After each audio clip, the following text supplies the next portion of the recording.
Hi, welcome back to another episode of Into the Valley, where today we will be looking back on, well, a tough one really to read. The 1-0 loss to Wrexham.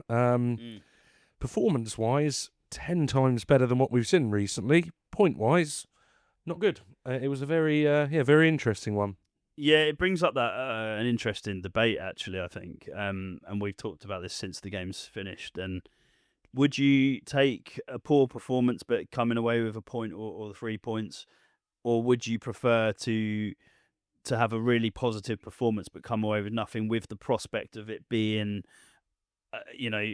more for the future in terms of what you could see going forward? It's a really interesting debate, that, because it's weird. You go away from a game losing but feeling positive in a way. I think I sit more in the side of, at this point of the season with 11, 10 games left, whatever it is now, I probably sit more on the, I don't care how we get points, we just need points on the board. That performance, if we had have already kind of confirmed safety, I'd be absolutely fine with. And something actually we want to see, and I think we saw a lot of signs in there of, and we haven't seen much of it this season, but glimpses of what we maybe can be and what we can be more effective at. And I think especially in that centre of the park, a system that maybe does allow a bit more fluidity, a bit more kind of attacking impetus. And I think with that, it is definitely a positive, albeit at this stage. We said in the West Brom game, the table doesn't say you played really bad, but you picked up a point. It's just a point.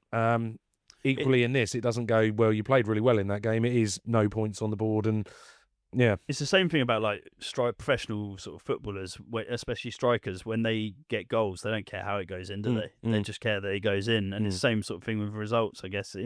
For a manager, probably it's more important, the overall performance, because that's how you're building an overall like ethos and sort of desire going forwards. But you mentioned about positives. It's kind of twofold, because I felt like we were way more positive with creativity, and that showed through the amount of chances we created, and actually getting our foot on the ball. You mentioned we had so many more like sort of passes made than we usually do and things like that, so showed that we were on top of the game as well in terms of the midfield.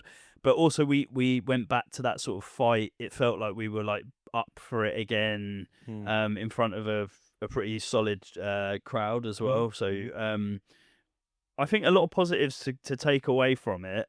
The disappointment is that we just aren't clinical enough still, which in that division you get punished. And we see it week in, week out. Not just with us, with other teams where, I mean, you could argue West Brom against us, to be fair. They got absolutely punished because they just didn't take their chances. Well, we've talked about with this Charlton team, whether it's creativity or whatever, but when we have created chances over the course of this season, whether it's a game where it's the only chance, whether it's games where we've kind of dominated for periods and created chances, our conversion rate isn't always the best. No. And it almost seems like the times where it probably is at its best is when we are more limited to chances, and when we're dominating games, we just seem to not be able to kind of give that killer blow.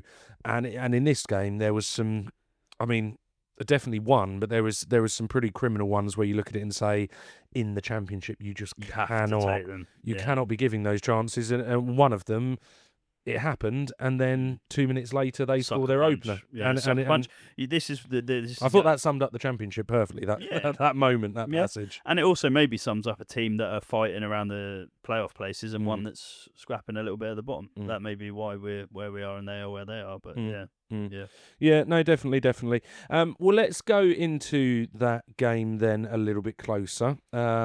Before we do, one of the things I did just want to say, just looking over all the analytics of the videos and that, there's a lot of people who do watch who aren't subscribed to the channel. It really helps us out with just kind of growing the channel out, supporting us. So if you haven't subscribed, you are watching and you do enjoy the content, please do remember to hit the like, hit the subscribe, and you've also got the little notification so you can see when any new episodes come on as well. So there's my plea for subscribers gone. Let's move into the game. So that first half, I think going into the game, it was a difficult one, because I think a lot of people thought it was going to be a tough game. Wrexham are a team who are very much in form.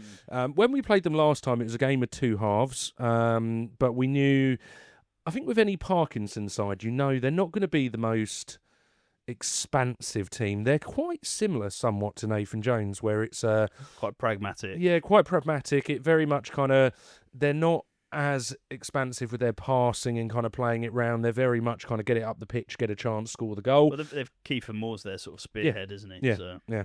yeah. But I thought it was one that actually, that kind of opening, albeit I think, especially in the first 20 minutes or so, they were probably getting on the ball a little bit better than us. We were actually creating the kind of dangerous chances, and we looked a lot more comfortable on the ball. We looked a bit more movement in the team. Well, I think as well, like we saw changes in the side, which I think they made a really positive impact, and we all of a sudden go from sort of a more defensive midfield setup.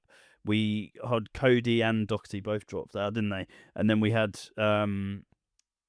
Coventry, Berry, Carey. Yeah, that middle of the park all of a sudden looked a bit more positive, and it showed, to be fair, because all of a sudden you've got Berry who's able to push the ball forward more. He naturally sits as a higher sort of. He still harries, and he's still quite good at the sort of the messy sort of side of the game, but he also has that more attacking mindset, and I think that's something that we've massively lacked this year. But having him in has already showed that when we have the players that are able to do it, we can play that way. And it's not just about that centre of the ball moving through that midfield solely. What I also noticed is when we push the ball round and there's more movement in that centre mid role as well, it allows our wing backs to push on a little bit and create space in that capacity as well, because it's dragging some of those defensive players. We're playing round their midfield and then allowing those players to get into positions, dragging their players out of positions. And I just thought across the field, it felt like when we were attacking, a lot of teams we've watched this season against Charlton where we actually feel like when they are attacking, they're creating something, and it felt much more down that road today. And I think a big part of that was, as much as I don't know if it's the exact answer, but Luke Berry and that style of player being the other one, kind of alongside Carey in that centre mid with just the one holding mid behind, does allow that. And it I probably prefer it. I'd rather that we went down that route, because I think it just encourages us to get the ball back more up the field quicker. But the other thing I noticed as well is in when we have the two very defensive midfielders, I mentioned it last week, is that we struggle when we push the ball up from the defence and the defenders are dribbling it out. They have very little to to look for passing forward wise.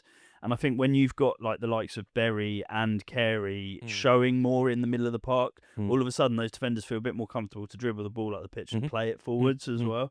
So that's something that you noticed more yesterday. Well, I think it's got to be, for me, looking at that. And that is more when we discuss about where is Nathan Jones' kind of final plan towards this squad. I think that kind of a setup is much more what he's looking for. And I think it probably screams Luke Berry's not going to be the answer for years to come. He's a good squad player at this level. He can come into games, but I don't think he is the answer. But it's got to scream at that being the. But also, you can see how all of a sudden, like players like Sishenje, who we'll go on to, who again had a really good game.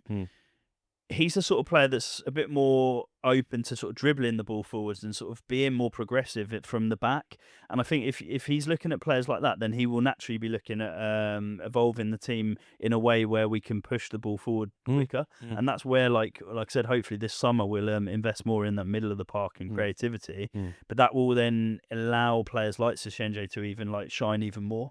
So there's definitely like little green shoots that you can see. The seeds are being put in place for next season. And if they can get that summer business, if we can stay up, which I feel confident we will, but if we can, you can see where, okay, so adding in the quality there and there. And that's what this summer's probably more about over the quantity we had kind of gone by. It's probably more quality and getting those players in certain positions right. Before we go into kind of the chances, obviously 13 minutes in we had Burke go off injured and obviously the introduction of Sishenje on that as well. Someone that we will go on to a little bit later, but I thought, strangely enough, it was almost like a bit of a blessing in disguise, because I have mixed opinions about Burke. I'm not sure. I think he's maybe, just because of the injuries, is a bit past it. I think he can have good games, but I know Luton fans really rated him, but they said that he's been hampered by injuries even by when he was at them, and I think the way that he defends, he's a bit more of a physical threat. He wins a lot of headers and things like that, but he's not very comfortable at getting the ball up the pitch. Whereas Sishenje is a more athletic, looking to push the ball forward more, and we saw that obviously. We'll probably cover his performance in a bit anyway, but. Yeah, he offers something a little bit more dynamic, I would say. Yeah, no, definitely. Well, moving on from there, we had the first kind of half chance of the game. I think it was a terrible clearance from Okonkwo up in the air. Luke Berry wins the header and heads it on to TC. I would describe it as a bit of a half chance. It's probably of all the good chances we had in the game.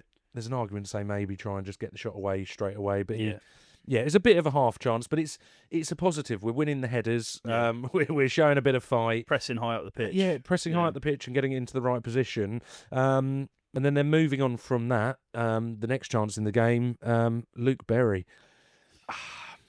Why he's not just taking the shot first time, I don't understand the extra touch. And the extra touch is one of those where it only makes sense if he really pulls it off. And he took such a heavy second touch. He allowed their defender to. Well, he's then running away, and he kind of did that kind of lunge into it, didn't he? But he's got the quality to just take the shot away. And if the keeper, who we know later on in the game had a very good save, but if the keeper saves it, really good save, you're like, fair enough. But I just think sometimes just get the shot away. And it's something that Sonny Carey, probably in our squad, the one player who gets it off is very good at it. And look at what the results we get from it. It was a frustrating one. To be fair, to actually work the chance was good. And I think that was a good little bit of play from TC, actually, to get the ball into him quick. And that's something that we again will go on to TC's performance, because he actually played really well yesterday. But yeah, he was fed quickly, and I think if you had a Luke Berry who had more run of games in the side and was a bit fresher and sort of a bit more match ready, you might have seen him just tuck that away. But unfortunately, he just made the wrong error decision. Because they're the kind of chances throughout his whole time at Charlton. We've seen him in like the last minutes of the game, which is very clinical on them, and it's been his kind of bread and butter. So it was frustrating, but once again, it's a sign of creating chances. We're ramping up the pressure, the fear. We're not going to take our chances, and I think that couldn't have been highlighted any better than the kind of third chance we go on to, and this one is bad. I mean, it's a Sonny Carey. I think it's all kind of bundled around, passing around all of this. Get it to Sonny Carey, takes the shot, deflection, drops to Harry Clark, and at first I thought, was there pressure on him? Was it maybe just a bit of a snapshot and you can give him some grace? The more you look it back and you look at the slow-mos, it's an absolute stinker. It's bad. Yeah, I mean, it was on a plate essentially, and it wasn't even a tight angle. It was sort of like just pick your spot almost. And it could have just been a side foot, one side or the other of the keeper. The only one I can compare it against is almost like Madger against us in the West Brom game, and I think it was worse than that, because I think anywhere he hits it, because of how close he is, he's only got to hit like a pretty large portion of the left-hand side of the goal. As long as he doesn't hit it straight at the keeper, and even then, it might even go under him. Like it's bad, isn't it? Yeah, it's bad. I mean, it was quite fortunate in a way that the way it fell to him. One thing I will say for Clark is he does get himself in those positions. He's had a couple. I think he had one a few weeks ago that was he managed to get himself in. It was early in the game as well, wasn't it? And we're starting to see that maybe he gets a bit of a nosebleed when he gets to a certain point. Well, there's an argument to say it's great that he gets in the positions, but if this is like consistently, these are the kind of finishes, I might be saying we'll stay back a little bit, because he's all well and good getting the chances, but tucking. Yeah, it's bad, and I think that one epitomised, and as we said earlier, the Championship is about taking your chances. Every game kind of ebbs and flows, and even when you're on top, there probably is going to be chances for the other team. And it was only, I think it must have been a minute or two later.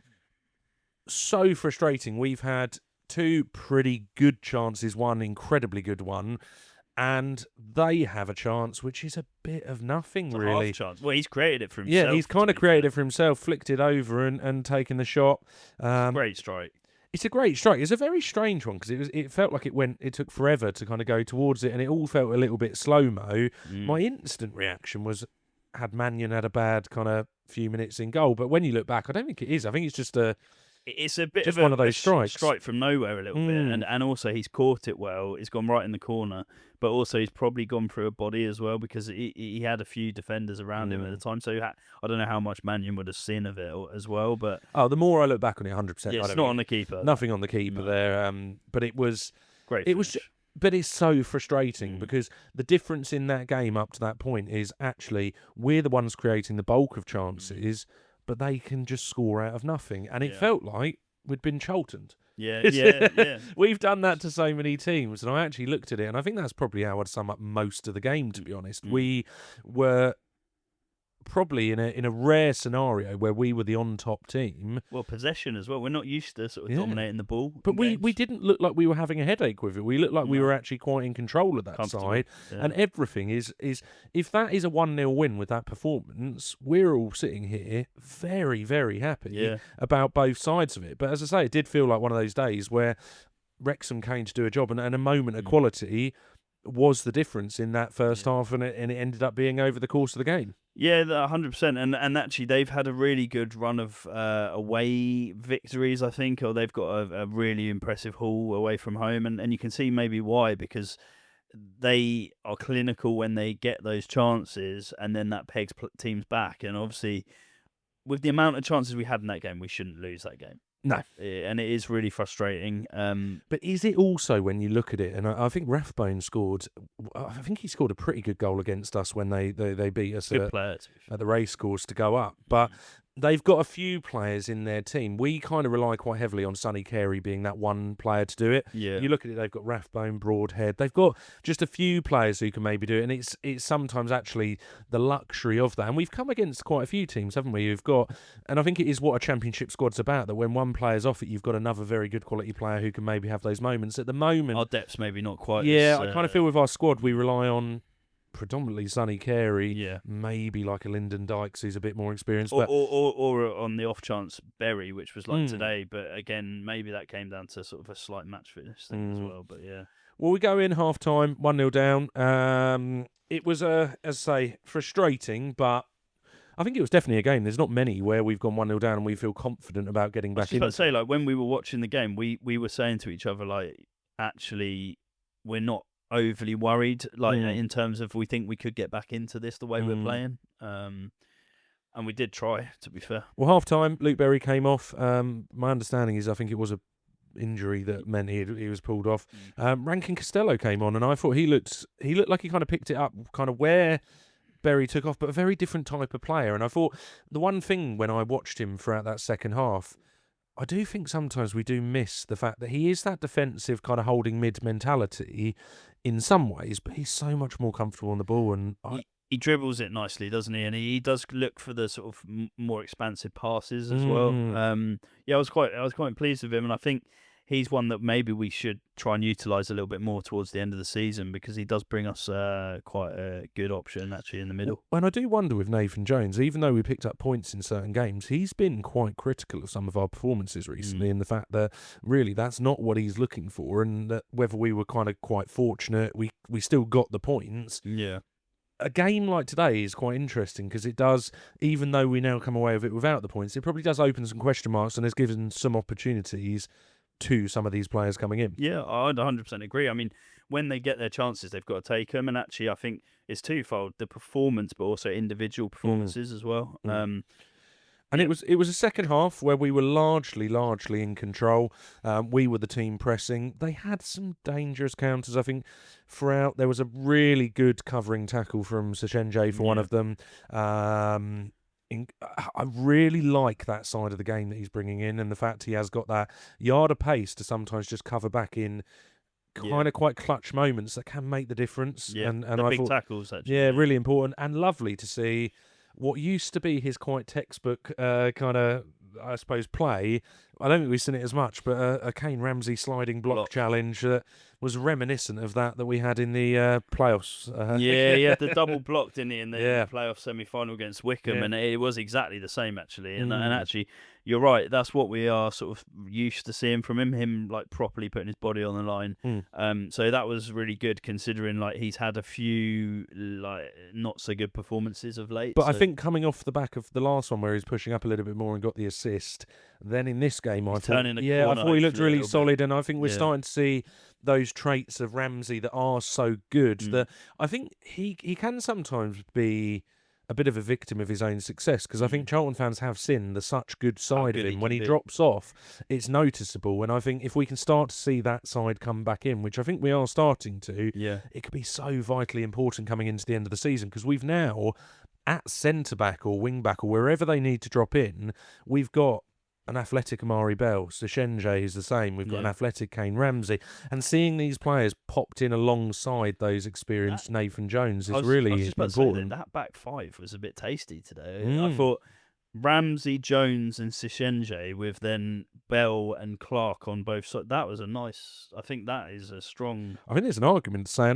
the difficulty is I worry with playing Amari Bell at wing back whether he has the legs injury wise to play that role too often, because I do think you have to cover a bit more kind of the pitch, and I worry with him it might cause to injury. The athleticism in that line though. But do we also look at how I look at a game like that and think how instrumental this season losing Josh Edwards was? Because I look at a performance like that, and as good as Amari Bell was, I look and think if that was Josh Edwards down that left, I think that's been such a big miss this season. Yeah, it has. Because I am such a huge fan of his, and he epitomises everything Nathan Jones and everything I like in a Charlton player. Yeah. And I think when I look at that role, when you see Amari Bell play there, whether it's Josh Edwards when it was, it also makes you realise how dire that period of time we were going through as a TC Hernandez.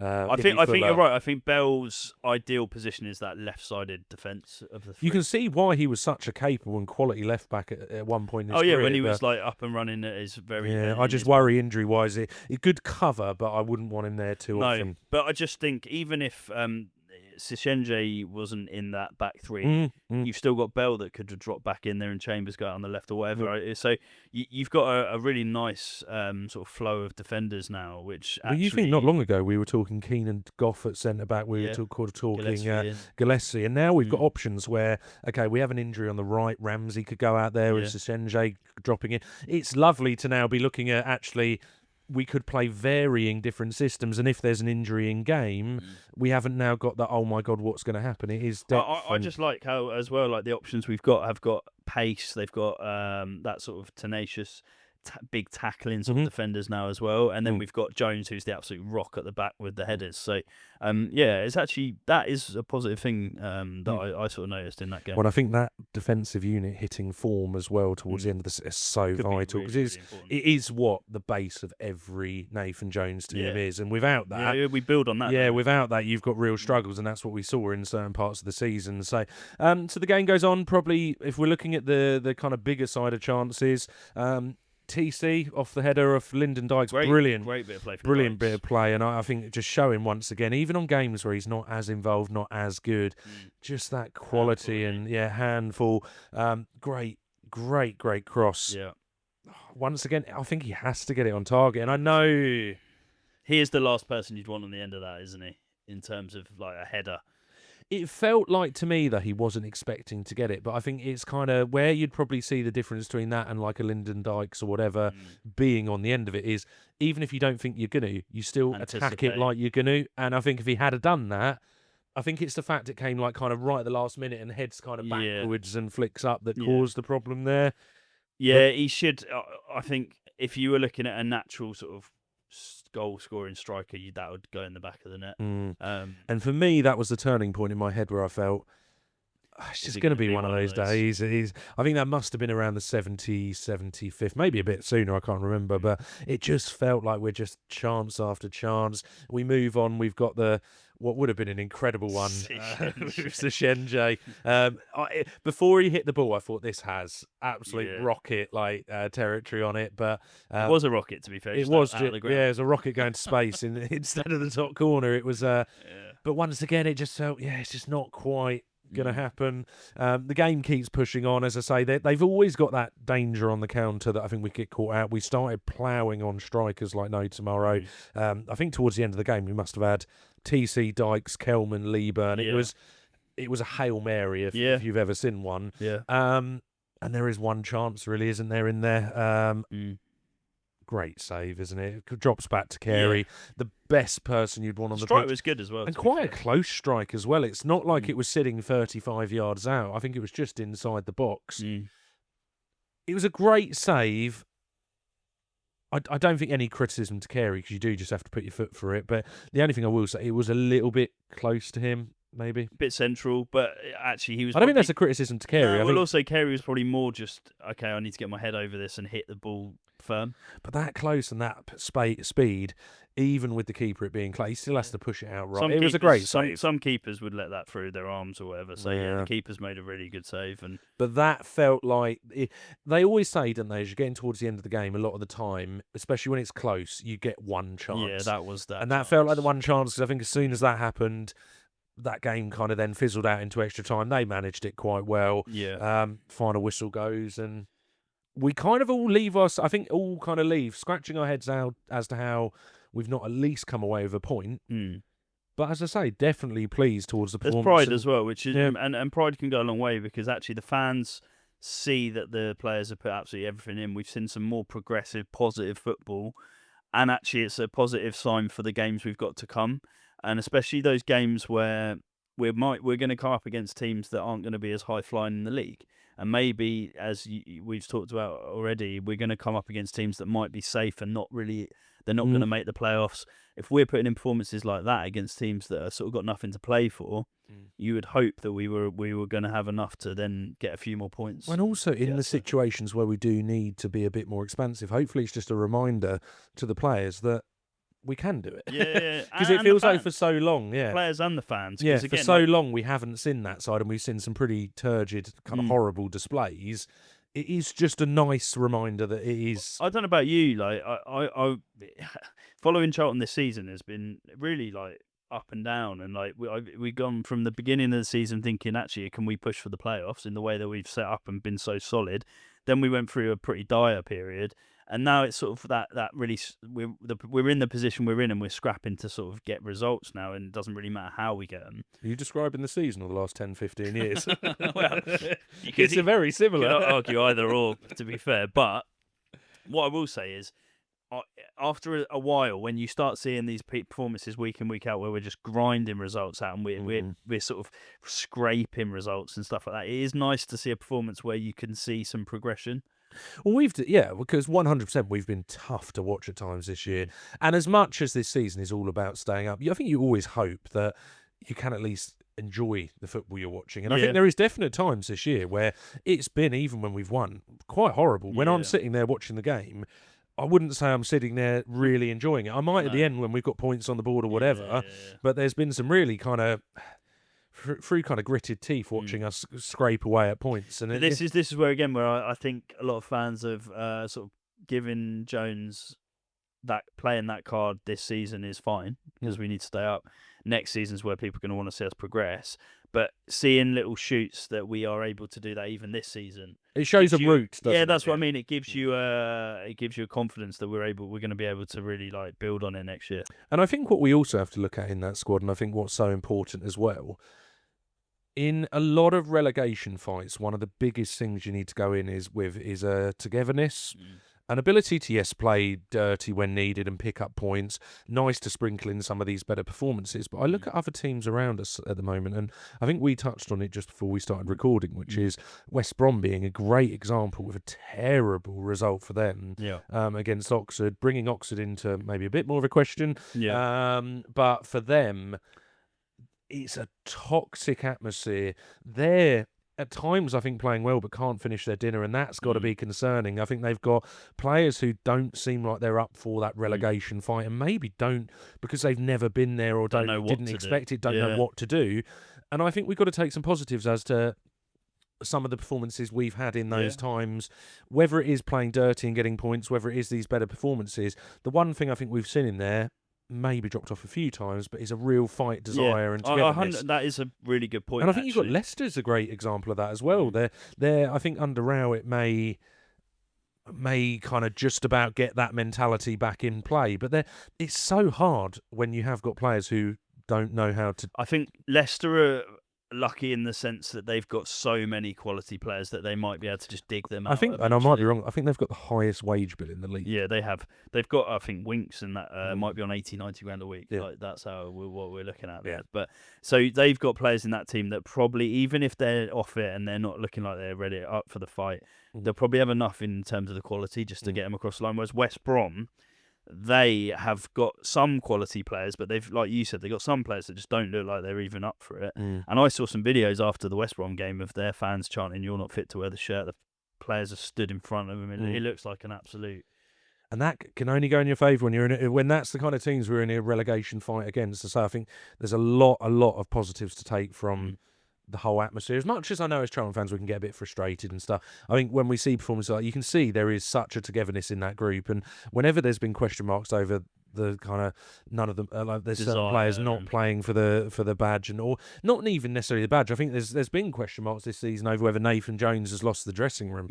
Games like that show that that's absolute rubbish, and sometimes we don't get it right, but there is no doubt that they are passionate and wanting to play, and the quality is there, and they are able to put in the performances, and I am really confident we've got more than enough, and I think we are going to be all right. I do have a really strong feeling that we're going to be all right. Yep, no, definitely. Well, let's move into the performances then. We'll quickly go over those. I think we'll start on the negative because I think there's only one we could really come up with, and I think it's probably on a. I don't know if I'd look at it as a harsh way, but I think you've got to take it for what it is, and I think that is Harry Clarke. And I think the only reason he kind of drops in there, one, I don't know if it was his best attacking display in regards to the amount of positions, the amount of crosses he was getting into. I think he's had better games. But I think it's just got to be highlighted as this is now the second time he has missed a pretty good chance.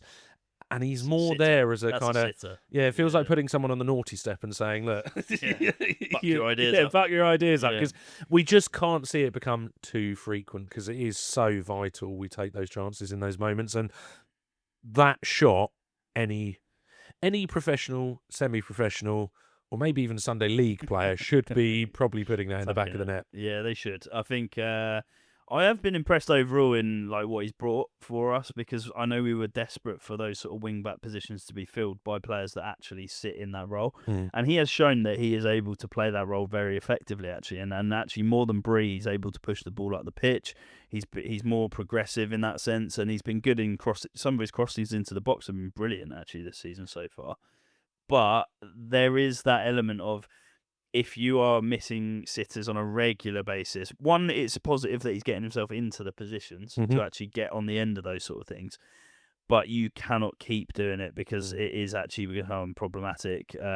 If we score that one today, we probably go on to win the game. Like when you look at how we were sort of performing throughout the match. So that's how pivotal that sort of goal is. So I think the interesting one with Clarke, I think a lot of Charlton fans have been quite impressed with him. I think there has definitely been, is he the perfect player there?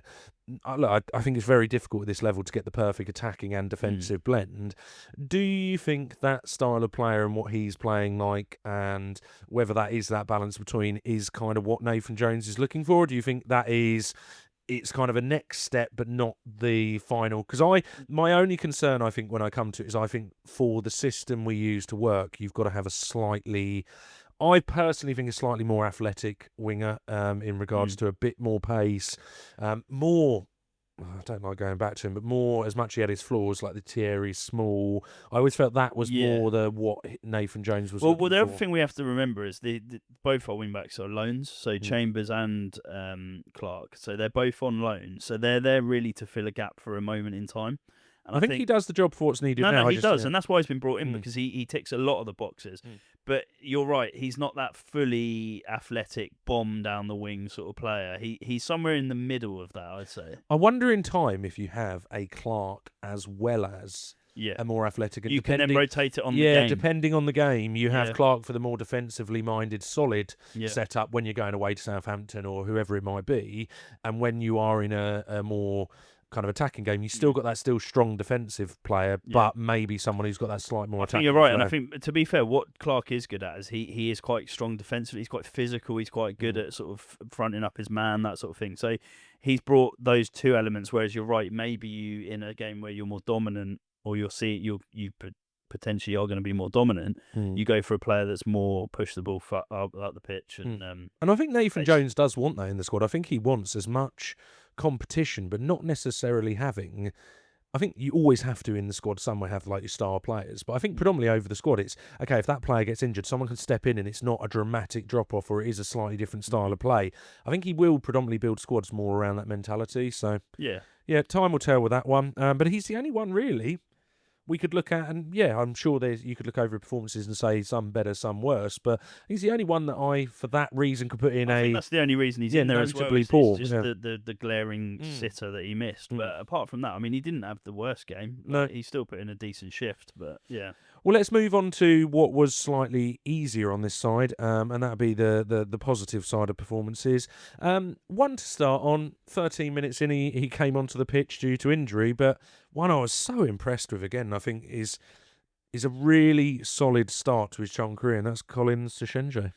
Yeah, we really weren't sure what we were going to get because of sort of the unknown quantity of the division he's come from. That none of us have seen him play. He's come in, and for a player that is young, 22 years old, we've got to remember that as well. He has come in and really impressed in terms of his pace, his athleticism, his desire to get on the end of things, his tackling, and he's just overall game and his composure, actually, because for someone that's 22 years old, never played in the Championship, some of these sort of performances he's putting in, he's happy to get on the ball, he gets his head up, he plays positive passes out from the back, and he even had a moment in the game yesterday where their player this was up the pitch as well from I think a corner had been cleared out. Their player took a heavy touch and he completely just nicked in, won the ball back, and then all of a sudden you're recycling the ball and you're getting your foot back on the ball, and these are really important sort of attributes to have in the team because it gets you back in the game. And he had lots of moments like that, and you said about his recovery tackle. Yep. That was brilliant. Like literally, all their player had to do was square it across, and he's managed to get a block in. Yeah. Well, and I also think moments with him as well, there's clear that there is some polishing to do. But as a 22-year-old centre-back in the situation coming in, that's always going to be the case. But I think the potential there of the kind of player we could have on our hands is really exciting. And we even had a friend who was watching the game, and the one player he notably said stood out was Sochenje, and he said, you look like you've got a hell of a player on your hands there. So I think for an external fan to also be looking at it and highlighting that as well, it's not just the rose-tinted goggles of wanting him to succeed. I think the other thing as well, then we were discussing this after the game when we watched yesterday, was his willingness to just want to play that forward pass in regards to, there was a few times where he played it into that midfield and they quickly turned on it, and we actually had something we've discussed so many times, our centre-backs kind of slowly dribbling it up, and Jones can be quite guilty of it sometimes and just thinking, okay, let's lump it. There's no options. He sometimes just plays the ball quick enough that option is still there, and I think sometimes with someone like Jones, where he slowly kind of meanders out, those chances of that quick pass kind of get lost in that. Yeah, exactly. Colin Sochenje has the pace to actually push into the space quicker, and then also it then opens up a little bit more maybe, and that's where he's able to play those little through balls. But yeah, like really excited to see how he grows, because this is obviously his first few games. Really, actually, once we start seeing him sort of really settle in, hopefully we'll start seeing him progress more and more. Well, off what we're seeing so far, if he carries on this over the rest of this season and has a good kind of summer and kind of pre-season, I can quite quickly see him becoming kind of alongside Jones, one of the first on the team sheet for the attributes in which he brings and the way in which he's playing. So it's an exciting time for him as a player, but also as us as fans, because it's nice to have a player that's sort of young, but also like with a lot of potential. They're exciting signings usually when they come in. So yeah, let's see what happens, but early signs are very, very positive, I would say. Definitely. I think moving on from there then, there was a lot of players who sat kind of between. I don't know if I'd sit there and say they had the most stunning game. They didn't also have bad games. It was quite kind of, I think across the pitch, a lot of reasonably similar kind of performances. Which is good. You want that in games sometimes, something we've really struggled with. But I think someone we thought probably noticeably stood out, but it's an interesting conversation piece as well over when playing different players around him, allowing that freedom to maybe thrive a little bit more. And that player is Sonny Carey. Yeah, and I think also the reason we've highlighted him this week as well is that we've probably been a bit critical of his last few games, where maybe we felt that he has been a bit off it, that he's not, like you said, maybe not had the players around him to get him into the game. Therefore, we haven't really seen much of him. The game against Wrexham was one where we noticeably again saw where he's at his best, where he's getting on the edge of the box and the ball's dropping to him. And like you said, you wouldn't want anyone else getting on the end of that one that was obviously end up being a great save. But that's where he's brilliant is just getting on the end of those strikes. And those strikes are so... Well, you think the two probably best chances of the game were... Here's one at the end, and one where his shot was deflected into Clark. But this is what we love about him as well, is that he's not afraid to just open up and have a shot. And that's something we, again, like probably in the last few years as Charlton fans, we've been desperate for players that just open up and just have a shot. Well, I'm adamant if he had the Berry chance, I think we probably won. Yeah, and that's what's so frustrating about that. And the frustrating thing with that is I think Berry has the capability to do that as well. Yeah. In some ways, they have a similar mindset on that. So, but like just having that player that's like, that his one sort of, you can tell it's the first thing he's looking to do is get a shot away. If not, he's opening it up for someone else. And I think that's what I was most impressed at. I thought you saw a much more diverse across the pitch performance. Yeah. So I think we've always said Sonny Carey's actually surprisingly quite good at tracking back and doing kind of nitty gritty when needed. But what I really, really liked was you saw him on the edge of the box kind of running at players. You saw him getting in for like the shot at the end. But you also saw when needed him dropping deep and getting these really nice whipped crosses in. That nothing came of anything in the end. But to see him playing all those positions, and the one thing you want from that, I always think his kind of role is more free roam, is seeing them take advantage of that. And when maybe the game does develop, you don't just throw your hands up in the air and say, well, this isn't working. You keep moving around the pitch. And I thought definitely on that side, it seemed like a much better performance. Yes, I just think as well, like the more positive attacking personnel we put in the middle of the park allowed, you're right, like it allowed him that more freedom to sort of like, he wasn't the only one having to push the ball forward. All of a sudden you got Berry there who's able to get his foot on the ball. He's a similar sort of player to Carey in a way, Berry. He's just older and not quite got the sort of pace. Yeah. But he's one that opens up and scores some belters at times. And actually having those two in the team, all of a sudden, it's not just on Carey. There's a bit more of a balance. And I think it really helped. And you saw it. You saw it. It definitely helped him. Well, and I think going from there then, as I say, it's a very solid performance. But moving on to someone who we have been so sick of being critical in the past at certain points, and I think we have been sick of this conversation of good one week, bad the next. But someone who I think does deserve a lot of credit, albeit frustrating we're not having the conversation with a goal and some kind of stat on the pitch, because I think there were big parts of his performance that deserved it.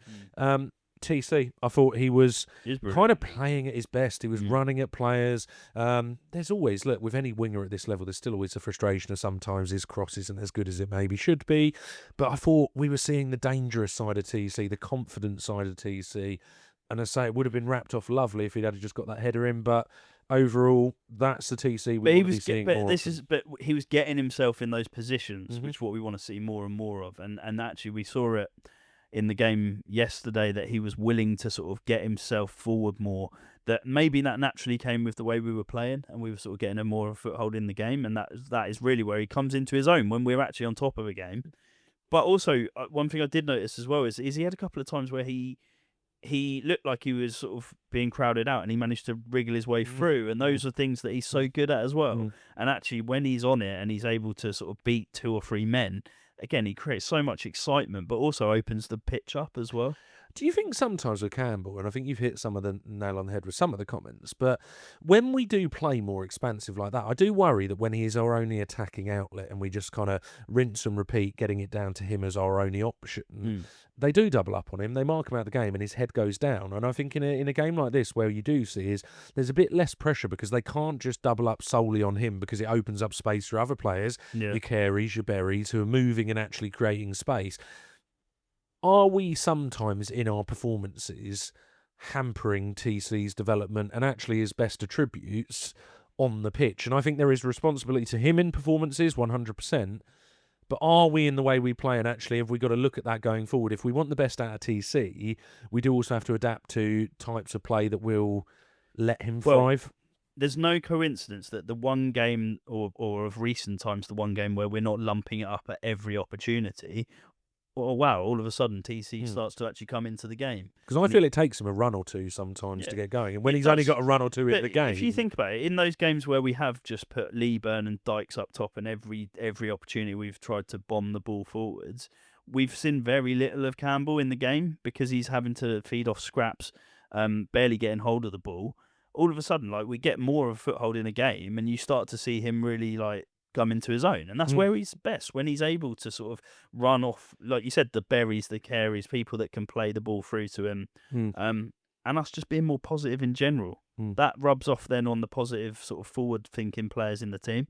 So I think that's a big part of it, is the way that we set up allowed him to be a lot more threatening.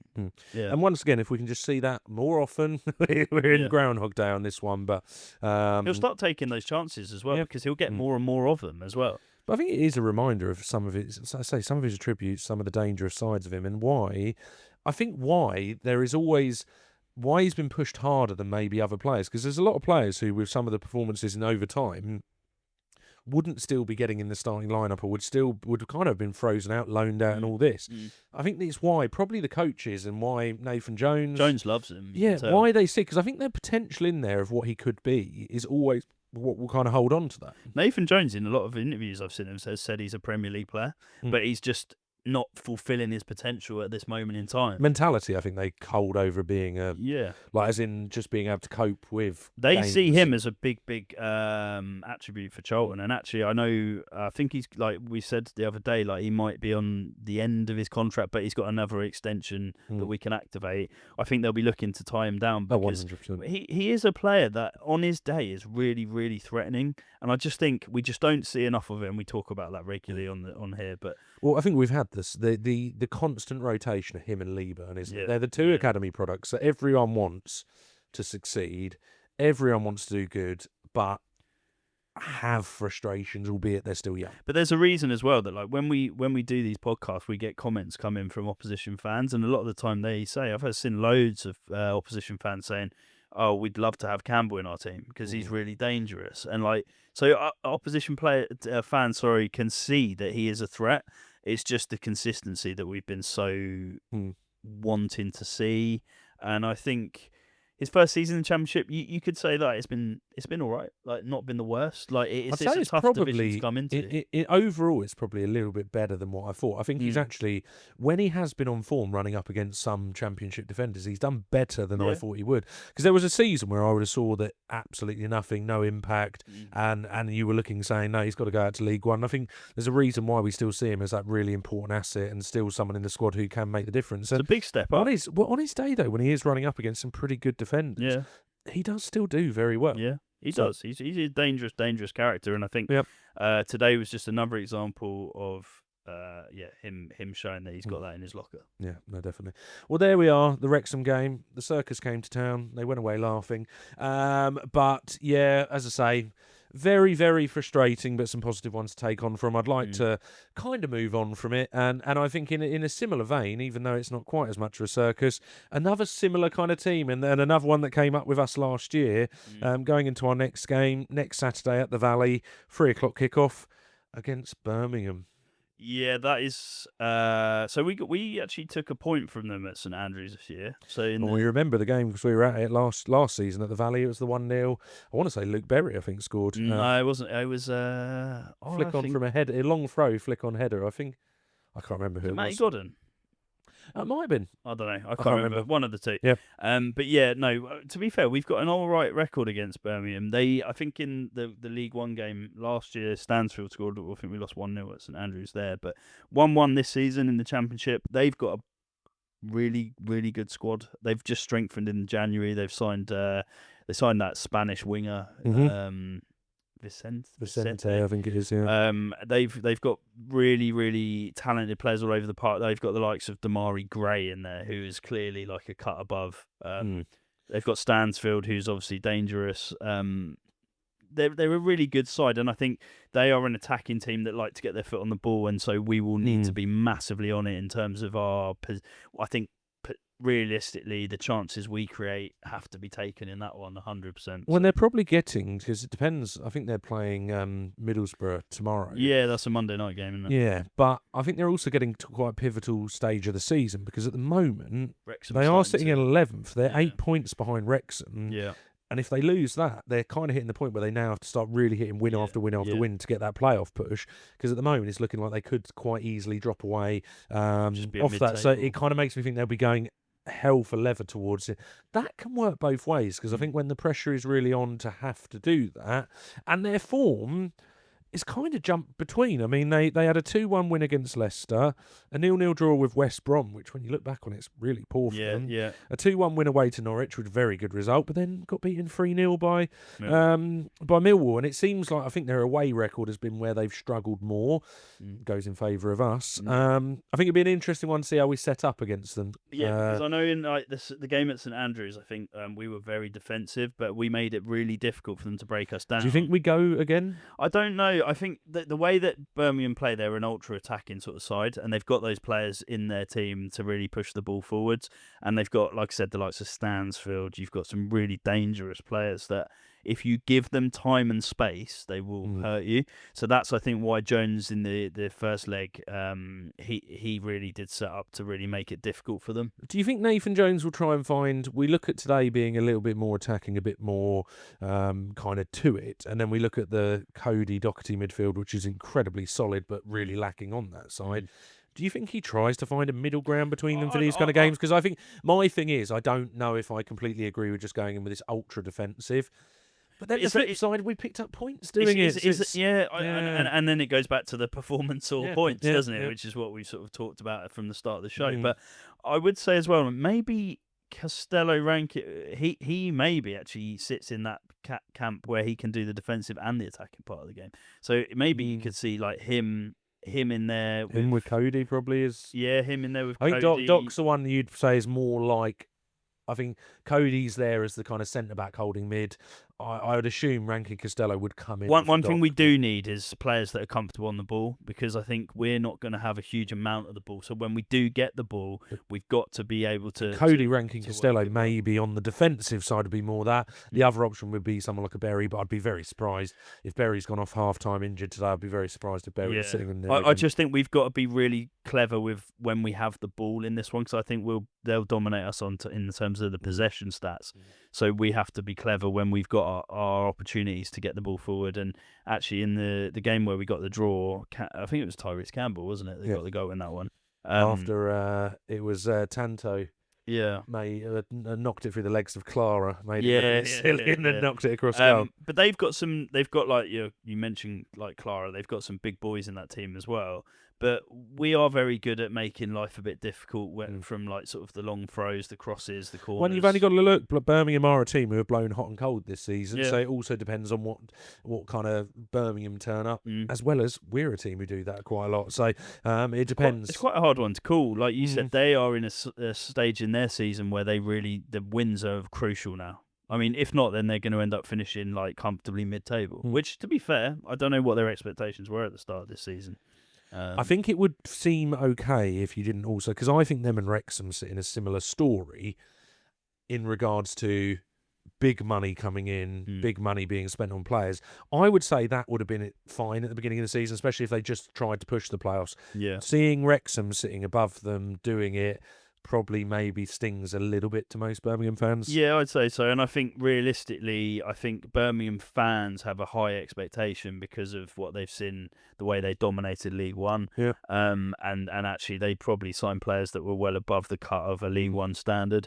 So then when they went into the Championship, they felt they were already in a very good position. But we will see. Like, it will be an interesting game. And ultimately, it's one that I look at as a Charlton fan as a bit of a free hit in terms of we are looking at... Do you? I mean, I don't know what your thoughts. I don't think... You don't? No. I don't think with 11 games left a free hit exists anymore. No. When I say free hit, I mean a team that you are maybe expected to... You'd be doing very well to get anything from. Yeah. I think I look at it, I would say that's maybe giving them a little bit too much respect. Sitting where they are, they clearly do have difficult days, good days. Look, I think if an all-firing, all-cylinders Birmingham turn up, yes, they will cause us problems and it would be very good to pick up a point. But do I see it, when I look at the fact at home, we've taken points from Coventry and got the draw. We've taken points even on the road. I was going to say, actually, sometimes the price of a squad doesn't really put it this way, Southampton, who I know we had to ride our luck against, but I would say they're probably the most informed team in the league. tearing teams apart, and we managed to do what we did with a bit of luck attached. So Yeah. I don't know if I'd look at it as damning, and I think there's maybe more of an opportunity there, albeit a tough game. I think we have to be really on it Yeah. to get something out of it. And I think, to be fair, if we play anything like we did today, or at least put in the effort we did today, then yeah, we got a chance. Yeah. Well, let's quickly look over. We'll bring up the league table quickly now. So we're sitting in 18th. I think we dropped down one place since the last one. Very good weekend in regards to results around us. Give or take, however you look at the Oxford kind of results sitting in there, we're still 9 points above them. But Leicester losing, West Brom losing, Blackburn losing, and I'm pretty sure Pompey losing as well. Yeah, it is. So all round, if you're going to have your good performance, which you don't get any points from, it's probably the weekend for it to have happened. Yeah. So, Yeah, I guess you look at that too. Yeah, that is true. But also, if we had got something, we would have just pushed ourselves even further away. Yeah. But yeah, no, I get it, like, and also we have to remember, like I said, we already mentioned the West Brom and the situation they're in, but there are teams down there really struggling. Even Portsmouth have dropped off yeah. a little bit, and I think they're playing well, but they're not quite as. There's every game is a really tough fixture in this league, and we looked at Leicester's run of games, and we were like, they have got a really horrible run of games. I think when you look at the relegation scrap now, we are the top team still remaining within that probably argument, because when you go above us, you're at Norwich and Swansea, who are 45, 46 points. The likelihood of any of them getting dragged into it is minimal. So we are at the top end of the relegation battle. Yep. And if you can get a few results, and I know what Charlton will end up doing. We'll end up losing to Oxford. We'll end up losing to Sheffield Wednesday. And then we'll go and pick up points against your Brums. We'll go and beat Middlesbrough away or something. I think we've got coming up or something like that. So it will be something like that, and it will be the Charlton way of doing it. Yeah, no, you're right. I know I'm geared up for that, to be fair. I know it's something going to be like that. But these games are coming thick and fast as well. So it's sort of like we've got to just dust ourselves down every week and just go again. That's all we can do. So let's see what happens. So well, thank you very much for listening. As I say, we're a little bit later on this episode coming out because we were both up in. I kept saying today actually, but the game was yesterday. I was going to say game was yesterday. We were up in It's London yesterday, me. so that's the reason why. But I think next Saturday we'll be back to recording the night of the game, so it's out the next morning. As always, let us know your thoughts in the comments below. Hopefully you have enjoyed, and we'll see you on the next one.